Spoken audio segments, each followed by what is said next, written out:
What if grief was a add-on? Even before grief, you had number of problems. Even before the tragic instant, your life was a chaos. But that instant just added a problem for you. That's a grief that's in the top of your pyramid. But even then, in the bottom of the pyramid, you have number of problems to deal with that. And the support system is also lost now. How to deal with grief when when your life was already in chaos and it become even more worse now. That's what we're going to see today. First, the problem with most of us is we all expect an ideal family, just like the one we see in the films, or just like our neighbor, whom we don't know, but we know that their family is blissful and they are happy. Unlike you and me, we all think that only our life is suffering, and so on and so on. We just come with n number of assumption.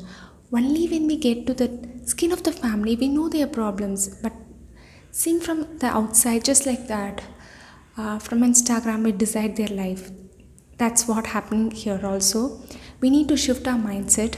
We need not compare to someone in insomnia. We need not compare to someone in a poor country suffering for their food, someone whom we see in the news channels. No, we need not even compare ourselves to them, because that's what most of the people say. But it's difficult to do that. But it's very easy to think of someone whom you know in person, who's your family member, and from the bottom of their heart, you can agree that their problem is bigger than you. Just think about them.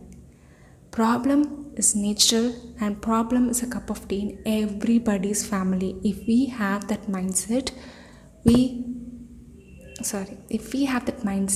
will have the courage to face our own problems. And if we are okay from the mindset of that, we can cherish what we have. That's it. And that will give the boost to deal with the problems and just come up with a logical solution for it. And even if you most of the problems are not answered by logical solutions, because most of them is not controlled by us. We always think about the problems which we can't control, and that's why we fall into that anxiety and depression, because even though we worry day and night, we can't do anything about it. In such a case, we should step back and believe in the universe, and believe in the whatever you believe in, that it would be addressed by that power. It's not saying that God will answer everything. It's not that. It's just giving your own heart a big hug and saying that you can't do anything. Just try to do whatever you can, and rest. Accept that you can't do anything. That will give you the strength to at least face it, even not resolve it, to at least face it. And since we are saying about grief in a family, there are a number of problems, but we tend to take others' problem as you may say, what others? There is no others in family. It's a one term, but it is other, because you are an individual problem and family problem are two different problems.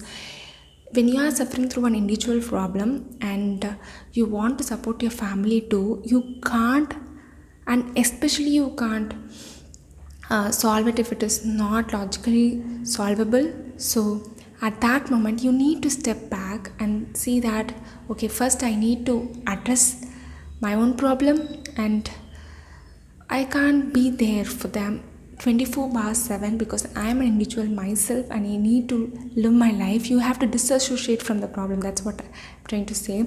You may think that, are you asking me to be selfish? Yeah, I am. See the bigger picture. If you are dealing with an individual problem, but you are thinking that, okay, I need to be for my family, and you're being there for family for 24/7, and your problem is not addressed, even it is mental health issue or like quarter life crisis or something like that, it just pile up on and on and on. Suddenly it will outburst, and I said it's not solvable by logically. So obviously your problem is going to burst, and that family member, like your family, is going to have another add-on problem that's your problem. So it's better to see the bigger picture and take a step back and just to solve your problem first, and then support for them.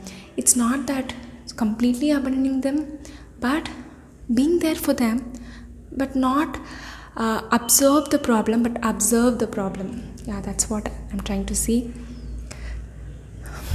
Okay, that's what I'm trying to say.